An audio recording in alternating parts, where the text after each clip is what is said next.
Assalamualaikum warahmatullahi wabarakatuh. Selamat pagi anak-anak. Bagaimana kabar kalian hari ini? Semoga selalu sehat dan tetap semangat dalam belajar. Nah, anak-anak, hari ini kita akan melanjutkan materi minggu kemarin, yaitu tentang cerpen. Sebelum kita belajar, alangkah baiknya kita berdoa terlebih dahulu. Seperti biasa, ketua kelas untuk memimpin doa.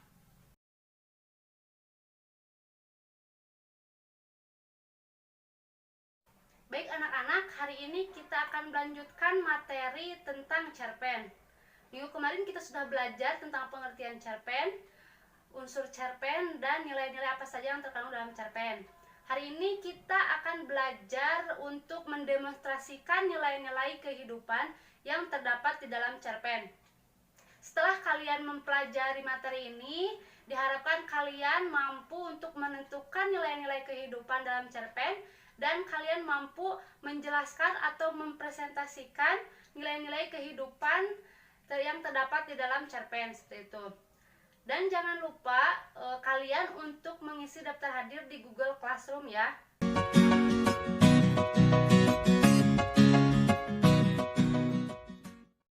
Baik, sebelum kita menganalisis sebuah cerpen, Ibu akan menjelaskan terlebih dahulu nilai-nilai kehidupan dalam sebuah cerpen. Yang sudah kita ketahui bahwa nilai-nilai sebuah cerpen sesungguhnya merupakan bentuk realisasi dari fungsi cerpen sebagai media pendidikan bagi pembaca. Jadi, selain untuk tujuan menghibur, cerpen juga bertujuan untuk mengajari pembaca akan nilai-nilai kehidupan. Nah, minggu kemarin Ibu sudah menyebutkan nilai-nilai apa saja yang terkandung dalam sebuah cerpen. Coba ada yang masih ingat? Ya, yang pertama yaitu ada nilai religius atau nilai agama. Nilai ini merupakan nilai yang berkaitan dengan tuntutan beragama. Nilai-nilai yang didasarkan atas hukum-hukum dalam ajaran agama dan kitab suci. Dalam hal ini, ukuran benar salah atau halal haram disandarkan pada aturan atau kaidah agama. Misalnya, wanita wajib berhijab. Contoh lain, tidak boleh berpacaran sebelum menikah, seperti itu, dan lain sebagainya. Kemudian yang kedua ada nilai moral. Nilai moral merupakan nilai yang berkaitan dengan akhlak, budi pekerti, atau kepada baik buruk tingkah laku seseorang. Nah, sebuah cerpen yang baik akan mengandung nilai-nilai moral yang bermanfaat untuk kehidupan pembacanya. Contohnya, mencium tangan ketika berjabat tangan dengan orang yang lebih tua. Misalnya, kemudian bertemu dengan orang lain, kita menyapanya dan diiringi dengan senyuman seperti itu. Kemudian, nilai yang ketiga ada nilai sosial atau kemasyarakatan. Nah, nilai ini merupakan nilai yang berkaitan dengan norma yang berada di dalam masyarakat. Nilai ini mengatur hubungan atau interaksi sosial sesama manusia, sesama masyarakat seperti itu.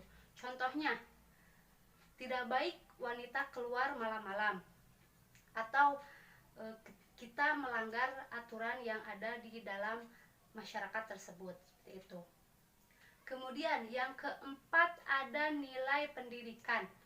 Nah, nilai ini merupakan nilai yang berkaitan dengan pengubahan tingkah laku dari baik ke buruk maupun dari buruk menjadi baik, seperti itu. Dari yang tidak tahu menjadi tahu. Nah, nilai ini berkaitan dengan pelajaran yang bisa dipetik dari lingkungan formal maupun lingkungan non formal. Seperti itu. Kemudian yang kelima ada nilai budaya. Nilai budaya yaitu nilai yang berkaitan dengan adat istiadat, kebiasaan masyarakat dalam suatu lingkungan yang telah mengakar dan turun-temurun yang dipatuhi oleh masyarakat tersebut. Bisa dalam bentuk upacara maupun bentuk kebudayaan lainnya. Misalnya, gotong royong, pesta panen, musyawarah, dan lain sebagainya. Yang selanjutnya yaitu yang keenam ada nilai keindahan.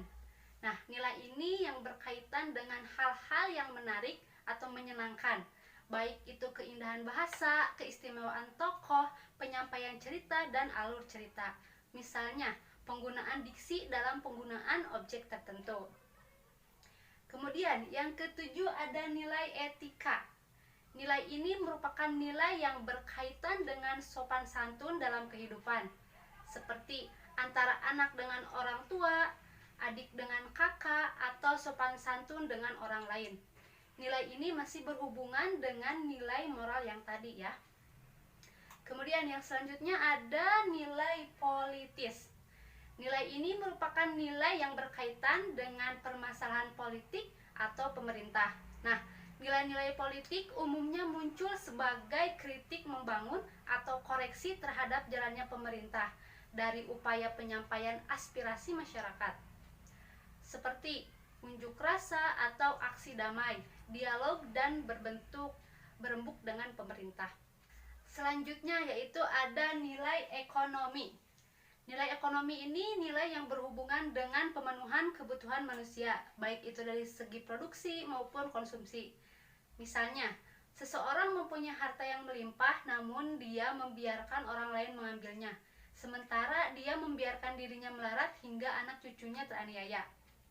Nah, kemudian nilai yang selanjutnya yaitu nilai psikologis.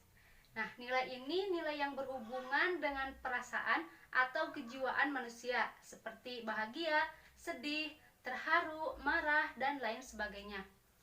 Nilai ini sering melekat pada tokoh-tokoh yang terlibat dalam cerita. Seperti itu. Nah, itu merupakan 10 nilai-nilai kehidupan yang terdapat dalam sebuah cerita pendek. Baik, anak-anak dapat dipahami? Baik, selanjutnya yaitu ada cara menentukan nilai-nilai kehidupan yang ada dalam sebuah cerita pendek. Yang pertama yaitu kita membaca dan memahami keseluruhan isi teks cerita pendek. Kemudian yang kedua yaitu kita mencatat hal-hal yang penting. Selanjutnya yang ketiga, nilai kehidupan yang dapat ditemukan dalam cerpen bisa melalui ucapan, tindakan, pikiran, dan perasaan tokoh-tokoh yang terdapat dalam cerita, seperti itu. Nah, anak-anak, itu merupakan nilai-nilai kehidupan yang terdapat dalam sebuah cerpen. Baik, selanjutnya Ibu akan memberikan sebuah cerpen. Nanti kalian analisis nilai-nilai apa saja yang terkandung dalam cerpen tersebut. Kemudian kalian mempresentasikannya dalam bentuk video ya. Nah, sebelum kita mengakhiri pembelajaran hari ini, kita simpulkan materi yang telah kita bahas tadi. Nilai-nilai kehidupan yang terdapat dalam sebuah cerpen itu ada 10. 1, yaitu nilai agama. Kemudian yang kedua, nilai moral. Yang ketiga, nilai sosial. Kemudian yang keempat, nilai pendidikan. Yang kelima, nilai budaya. Yang keenam, nilai estetika atau keindahan. Yang ketujuh, nilai etika. Yang kedelapan, nilai politis. Yang kesembilan, nilai ekonomi. Dan yang terakhir, yang kesepuluh, nilai psikologis. Baik anak-anak, itu materi yang dapat Ibu sampaikan. Semoga bermanfaat dan dapat dipahami ya. Jika ada pertanyaan atau pendapat, kalian bisa ditanyakan di Google Classroom atau di grup WhatsApp. Nah, baik anak-anak, kita akhiri pembelajaran hari ini dengan mengucapkan hamdalah bersama-sama. Alhamdulillahirabbil alamin. Baik, tetap jaga kesehatan, tetap semangat dalam belajar. Kemudian sampai ketemu di pertemuan selanjutnya.